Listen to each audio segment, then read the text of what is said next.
Herkese merhaba, ben Zeynep. Hobisever YouTube kanalıma hoş geldiniz. Bugün sizlere tığ işi kolay bir bere modeli anlatımı yapacağım. Beremiz çok güzel oldu arkadaşlar. Umarım sizler de beğenirsiniz. Bir yumaktan bir günde rahatlıkla yapabilirsiniz. Ben bunu 8 yaş için yaptım fakat videomun içerisinde sizlere nasıl büyütüp nasıl küçültebileceğinizin detaylarını da veriyor olacağım. Detayları izlediğinizde kendi istediğiniz ebatlarda rahatlıkla yapabileceksiniz. Şimdi kanalıma abone olduysanız ki bu benim için çok önemli gerçekten. Desteklerinizi bekliyorum. Hadi videomuza geçelim. İpimize yakından bakalım. Ben Multicolor serisinden kullandım. İp 3 numara arkadaşlar. Numarası. Tığ da 3,5 milim tığ önermiş. 100 gramda 210 metre. Hemen şöyle de yakından göstereyim. Dilediğiniz iplerle rahatlıkla yapabilirsiniz. Ben berenin yapımında lastik kısmını 3,5 mm ile başlarken diğer aşamalarını 4 mm ile yapacağım. Yine onu videomun içerisinde sizlere gösteriyor olacağım. Hemen başlayalım. Evet, 3,5 mm tığımla lastik yapımına başlıyorum. Bismillah diyelim ve başlayalım. Birçok bereye bu şekilde lastikle başlanıyor arkadaşlar. Farklı bere modellerinizde de bunu uygulayabilirsiniz, lastik kısmını. 10 tane zincir yapalım.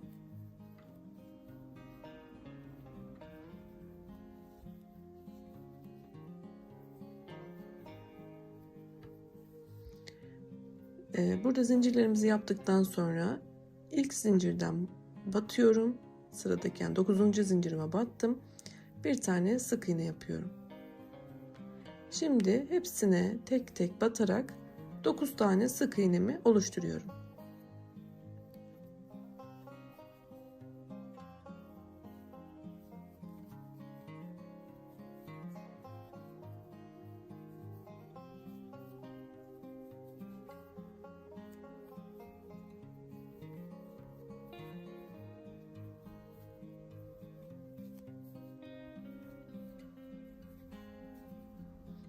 Evet, bu benim lastiğimin, yani şu alında olan kısmın genişliği arkadaşlar. Burayı daha geniş istiyorsanız ya da daha dar istiyorsanız bunu istediğiniz sayıda artırıp azaltabilirsiniz. Hiçbir sakınca olmayacaktır. İpinizin inceliği farklıysa yine buradaki sayılarla da oynayabilirsiniz. O da en sonunda yaptığım ölçüsünde veriyor olacağım. Şimdi burada bir tane zincir yapıyorum ve çeviriyorum. Artık buradaki ilmeklerimin sadece arka ve tek kanatlarını alarak arka loblarda sık iğne yaparak ilerliyor olacağım. Şöyle tuttuğumda bakın, ilk şu zincirimin bu ilk sık iğnem. Sık iğne yaptım. Yine ikinciyi de sıradaki arka lobdan sık iğne yaptım. Hiçbir değişiklik olmayacak. Sadece arka lobda sık iğne yaparak yine 9 sayısını takip ediyor olacağım. Sizin de sayınız kaçsa onu takip etmelisiniz.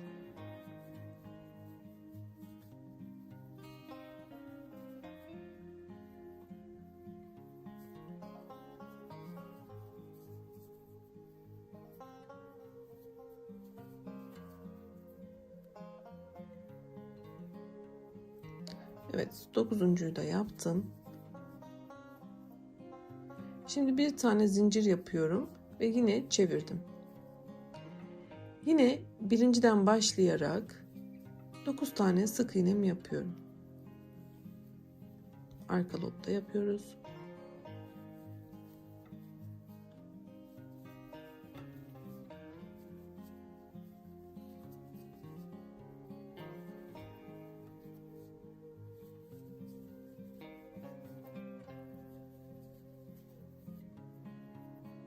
Evet, 9.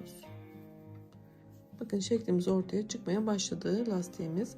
Yine bir zincir yapıyorum, çeviriyorum ve arka lobda 9 tane yine sık iğneyi yaparak sıra sonuna kadar geliyoruz. Uzunluğunu ve genişliğini sizlere bitiminde ölçüyor olacağım.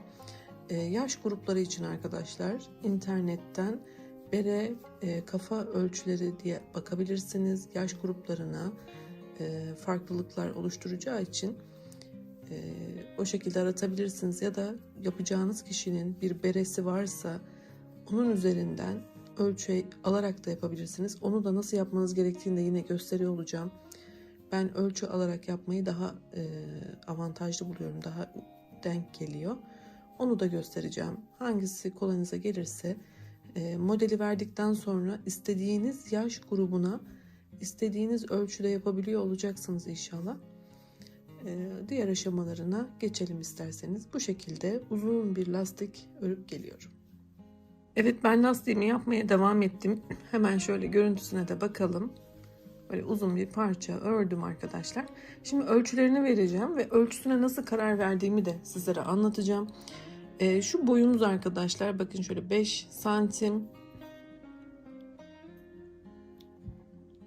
Eğer sizler bunu daha geniş istiyorsanız zincir sayınızı başlangıçta daha fazla yapmalıydınız. Bunu söylemiştim. Uzunluk olarak ise şu şekilde ölçtüğümde, yani çok böyle açmadan, bu lastik olduğu için açılıyor, açmadan düz bir şekilde şöyle üstüne koyarak ölçtüğümde ölçüm 42 santimetre. Ben bunu 8 yaşındaki kızım için yapıyor olacağım. 10 yaşına kadar rahatlıkla kullanabileceğini düşünüyorum. Şöyle bakın. Yetişkinler için yapmak istiyorsanız biraz daha 50 santime kadar da büyütebilirsiniz. Ölçerek yine yapın. Ölçüleri nasıl alıyorum arkadaşlar? Hemen onu da göstermek istiyorum. Bu benim kızımın geçen sene ördüğüm bir beresi. Bunu da yine video olarak anlatmıştım kanalımda. Bu berenin tarifi de var. Videomun sonundaki oynatma listemde olacak. Oradan bakabilirsiniz. Bu da çok kolay bir tarif. Eğer böyle elinizde bir bere varsa ya da hazır bir bere de olabilir arkadaşlar. Kullandığı, sizin ya da çocuğunuzun, her kime yapıyorsanız lastiğinizi yaptıktan sonra şöyle bir ölçü alabilirsiniz. Yani şu kısım sizin kafa çevresinin ne kadar olmasını gerektirdiği, merak ettiğiniz bu konu, çünkü çok soruluyor. 5 yaş için ne kadar yapmalıyım, 10 yaş için, 8 yaş için. Hepsini kafamda tutamıyorum santimetrelerini. Ya internet üzerinden bere, baş, çevre uzunlukları diye aratıp ölçülerine bakabilirsiniz. Ya da en pratiği, ben hep o şekilde yapıyorum. Kızımın eski beresini şöyle koydum. Üzerine gelecek şekilde bakın şöyle ikiye katladım. Bu benim için yeterli. Şimdi devam edip gideceğim. Eğer kendim için yapıyorsaydım kendi beremi koyacaktım. Hazır bere ya da böyle elinizdeki bereyle ölçüler alabilirsiniz. Şu şöyle katlamalı bir model. Evet. Bu böyle lastikle devam eden bir model olacak. Ölçümüzü bu şekilde belirledik. Şimdi diğer aşamasına geçelim. Beremizin her iki ucunu da birleştirelim arkadaşlar. Şu kaldığım noktada şöyle ters çeviriyorum ve karşıdan da diğer ucu alıyorum. Burada zincir yapmadım. Hemen kendi dibinden bir tane ilmek çıkartıyorum ve buradaki, yani diğer parçanın ilk ilmeğinden de ilmek çıkartıyorum. 3 tane ilmeğim var. Hepsini tek seferde kaydırarak çıkarttım. Şimdi yine buradaki yapmış olduğumuz arka lobdan bir tane ilmek alıyorum. Şöyle çevirerek yapayım size doğru. Buradan da bir tane ilmek alıyorum. Bakın 3 tane ilmeğim var. Hepsini ilk ilmeğimden çıkartıyorum. Tek kanat. Buradan da tek kanat alıyorum. Burada zaten zincirimiz var. Zincirimizden ilmek çıkartmış oluyoruz. Şöyle. Ve bunu hiç atlamaksızın devam ediyoruz. Bir dikiş yapıyoruz aslında.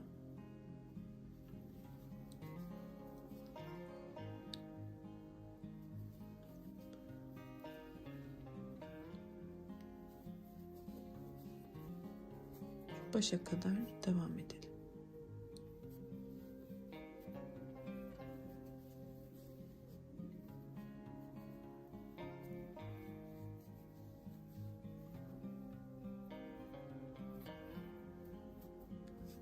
Evet, şurada da son eklememi de yapıyorum. Evet, ve burayı şöyle bakın diker gibi kaydırma yöntemiyle eklemiş olduk. Hiç belli dahi olmuyor. Şimdi olduğum noktada bir tane zincir çekiyorum. Şimdi bir sıra arkadaşlar sık iğne giderek şuradaki girinti ve çıkıntıları bir öncelikle düzeltmek istiyorum. Onun için şimdi şurada hemen dibinden, bakın ilk yerden bir tane sık iğne yapacağım. Bir tane de şuradaki çukur olan kısımdan sık iğne yapacağım. Şimdi bu çizginin üstünde gelen şu tepe noktasından bir sık iğne yapacağım. Bir tane de yine şu çukurdan, bakın bir tepeden bir çukurdan şeklinde bir sıra sık iğne ile ilerleyeceğim. Şöyle her iki kanadını alarak yapmak istiyorum.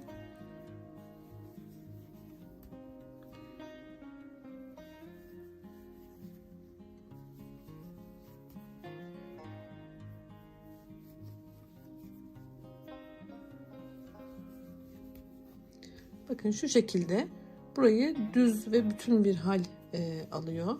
Sizler de bunu devam ettirin. Şöyle bir tam tur şu noktaya kadar gelelim.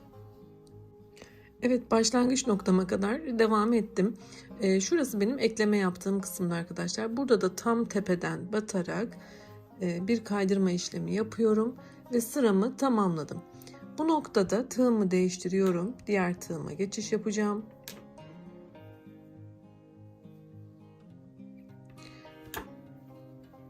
Üç tane zincir yaparak sıramı başlatıyorum. Şimdi modeli kuracağız arkadaşlar. 3 tane zincirimizi yaptıktan sonra bir tane geriye dönük zincirime buradaki sık iğneme trabzan yapıyor olacağım. Bunu bir trabzan kabul ettim. Tığımın üzerine bir kere doladım. Geriye batarak ipimi çıkartıyorum. Biraz uzatıyorum. Şöyle bol bol olsun. Bakın şurada gevşettim. Şimdi ikili trabzan yapıyorum. İkişer ikişer çıkarttım. Şimdi tığıma tekrar doladım. Şurası benim birleşim noktam. Bakın bir tane atlıyorum. Bir tane ileriye gidiyorum. Ve burada bir tane ikili trabzan yapıyorum. Yine geride atlamış olduğum sık iğneme trabzan yapacağım. Şöyle tığıma doladım. Bakın yine geriye doğru ikili trabzan yapıyorum. Şöyle çarpılar yapıyoruz. Çapraz da diyebiliriz, çarpı da diyebiliriz, x de diyebiliriz. Şimdi tığıma tekrar doladım. Bakın şu benim ilk trabzanımı yaptığım sık iğne. Şunu atlıyorum bir tane. Bir tane de buradakine ikili trabzan yapıyorum. Tığıma doladım. Bir geriye ikili trabzan yapıyorum. Bunu da dediğim gibi şöyle ipimi uzatıyorum, gevşek bırakıyorum. Sonra ikili trabzan yapıyorum. Bakın şekiller ortaya çıkıyor. Burada ben sizlere sıra sayısını belirtmedim. Metre üzerinden anlattım. İpimiz aynı dahi olsa el sıkılığımız farklı olacağı için buradaki sıra sayıları değişebilir. Hiç fark etmez. Ya da farklı bir ip kullanıyorduruz. Yine fark etmez. Bu lastiği yaptıktan sonra sık iğnelerimizi yapalım. Bu deseni koyduğumuzda sıra sonunda eğer bir farklılık, yani fazla ya da eksik sayı geldiğinde nasıl yapmanız gerektiğini göstereceğim. Desenlerimizi hiç saymadan bu şekilde gösterdiğim yöntemle birinci sıramızı bir oturtalım. Sonra diğer aşamasını göstereceğim. Sayı hiç önemli değil. Dediğim gibi siz burada lastiğinizin sıra sayısını benden fazla da eksik yapmış olabilirsiniz. Ya da hani küçük çocuk için yapıyorsanız az olacak, büyükler için yapıyorsanız fazla olacak. O hiç değiştirmiyor. Şimdi biz ilk sırayı şu şekilde bir kuralım. Şuraya kadar gelelim. Ben şu noktada tekrar gösteriyor olacağım. Evet, ben sıramın sonuna kadar geldim. Burada 2 tane sık iğnem kaldı arkadaşlar. Bakın şu şekilde yine bir taneye atlıyorum. Öncelikle buraya desenimin ilk trabzanını yapıyorum. Daha sonra geriye dönük bir tane trabzan yapıyorum. Eğer burada bir tane zincirim kalsaydı, yani sık iğnem kalsaydı, şu dibi kullanırdım. Yine buraya bir desen oluşturdum arkadaşlar. Yani burada sayınız tam denk gelmese de o şekilde yapın. Yani şuradaki dip noktayı kullanarak yine bir tane desen yapın. Dediğim gibi desen sayısı hiç fark etmeyecektir. Şimdi birinci sıranın sonunda ilk başlangıçta yapmış olduğumuz şu zincirden bakın şöyle bir tane ilmek alarak bunu kaydırıyorum ve ekleyerek artık birinci sırayı tamamen bitirmiş olduk. İkinci sıraya geçerken şimdi şuradan bir tane ilmek kaydıracağım. Bu benim ikinci ilmek kaydırmamdı ve şu boşluğa geleceğim arkadaşlar. Boşluktan da bir tane ilmek kaydıracağım. Burada 3 tane zincirimi yaparak yeni sıramı başlatacağım. Yeni sıramı başlatırken bir alt sırada biliyorsunuz geriye doğru sık iğneleri yapıyorduk. Şimdi şuradaki boşlukları kullanacağız. Yani tığıma bir kere doluyorum. Geriye dönük bu boşluğu kullanacağım. Şöyle yine uzatıyorum. İkili trabzanımı yapıyorum. İlk X desenimi yaptım. Tekrar tığıma doladım. Şimdi soldaki boşluğu kullanarak ilk trabzanımı yapıyorum. Geriye dönük atlamış olduğum boşluğa da ikinci trabzanı. Şöyle bakın desenler üst üste geliyor. Aynı şekilde buraya atlıyorum. Şuraya bir tane ikili trabzan. Geriye dönüyorum. İkili trabzan. Oldukça kolay. Bu sırayı tamamlayalım. Yine bitişte bir üst sıraya çıkmayı da göstereceğim. İkinci sıramın da sonuna geldim. Şu şekilde yine son desenimi de yapıyorum. Ve başlangıçta yapmış olduğum ilk desenin şöyle zincirinden alarak kaydırmayla eklememi yaptım. İkinci sıramız da bu şekilde bitti arkadaşlar. Şimdi şu ara boşluğa geçeceğiz yine. Kaydırma yöntemiyle geçiyoruz. Bakın şuraya kadar geldim. Aynen bir alt sırada ne yaptıysam aslında onu yapıyorum ama eminim tecrübeli arkadaşlarım yapacaklardır. Yeni başlayanlar için gösteriyor olacağım. Yine buradaki boşluğu kullanacağım ve sıramı başlatıyor olacağım.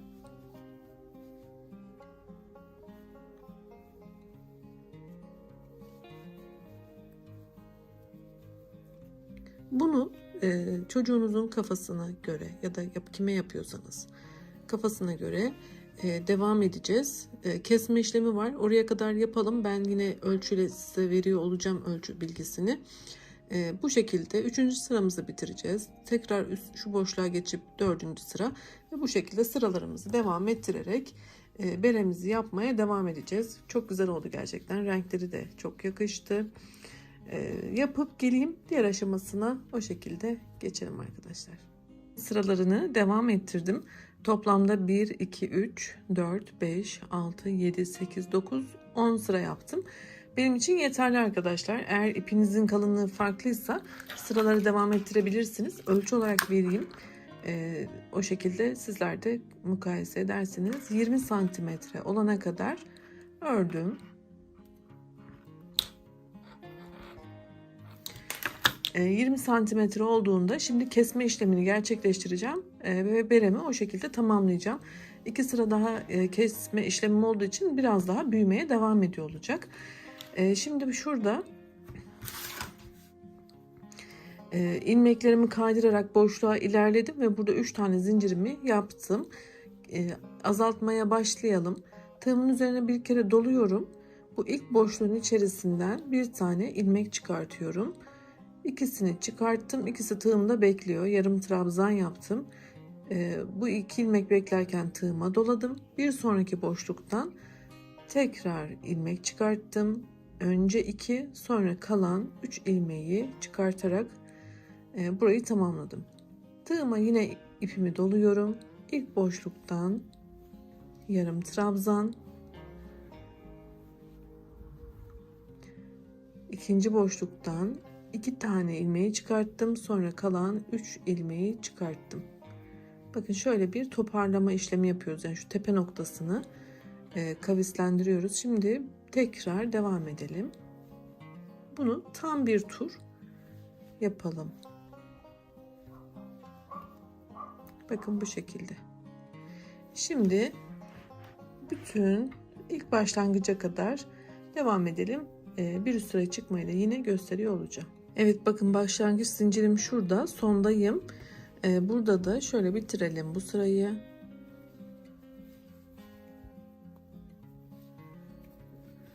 Ve buradaki zincirin şuradan 1 2 üçüncüsüne şöyle ilmek kaydırarak sıramı tamamlıyorum.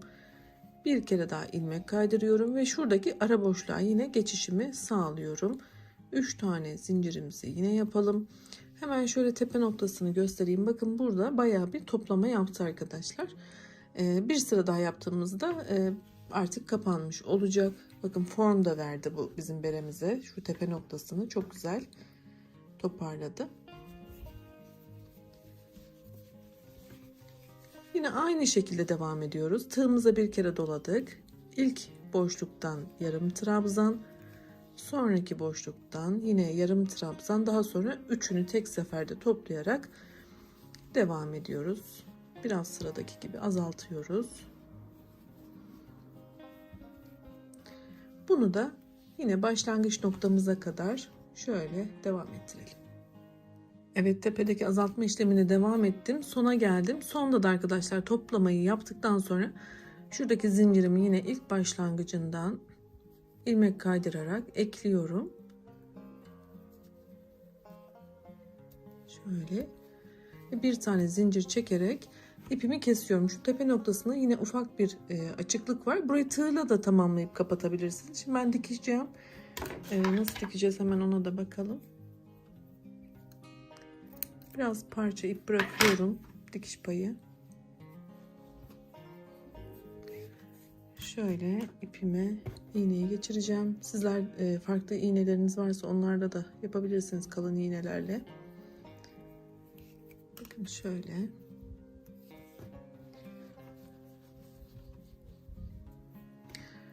Şuradan bir tel yapar gibi boşluklardan ipimizi geçirelim.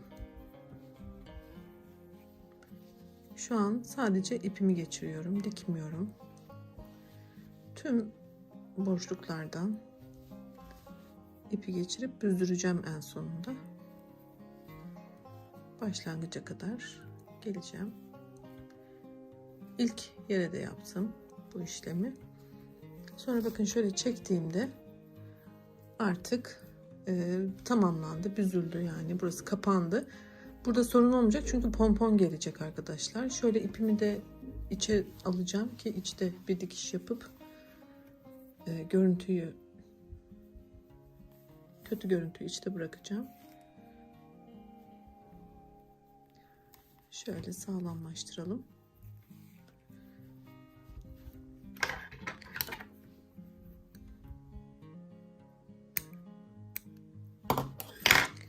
Ölçü olarak da yine göstereyim sizlere. Bakın berem tamamlandı. Şu şekilde bir ölçü alalım.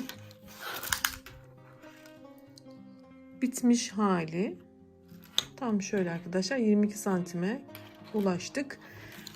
Gayet de ideal. Sizler daha uzun istiyorsanız bu kısmı yine onu ölçerek kafanızda deneyerek de yapabilirsiniz. Bir tane yumağımdan da şu kadar ip arttı arkadaşlar. Bununla çok rahat bir pompon yapılabilir tepesine.